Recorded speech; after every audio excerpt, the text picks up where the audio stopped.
moji oceni dobro sodelujemo z vsemi verskimi skupnostmi, ki so sicer, kot veste, ločene od države, vendar upravljajo ne samo verske obrede, ampak mnoge cerkve oziroma verskih skupnosti, ki delujejo v Celju, upravljajo tudi kakšno vzgojno-izobraževalno dejavnost, karitativno dejavnost, skrbijo za naše kulturne objekte, sakralne, ki so zaščiteni, mnogi prirejajo različne kulturne prireditve in podobne stvari, tako da upravljajo marsikaj, kar se nanaša tudi na kvaliteto življenja občanov teh cerkva.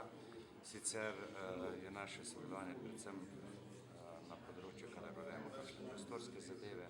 V zadnjem času se največ ukvarjamo z željo Srbske pravoslavne cerkve za lokacijo njihovega verskega objekta v Celju, pa običajno še mogoče pri kakšnih razpisih za obnovo cerkva oziroma za obnovitev sakralne kulturne dediščine.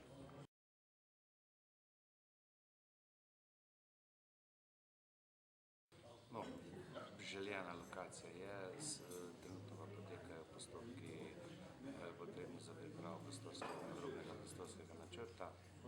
Kdaj se bo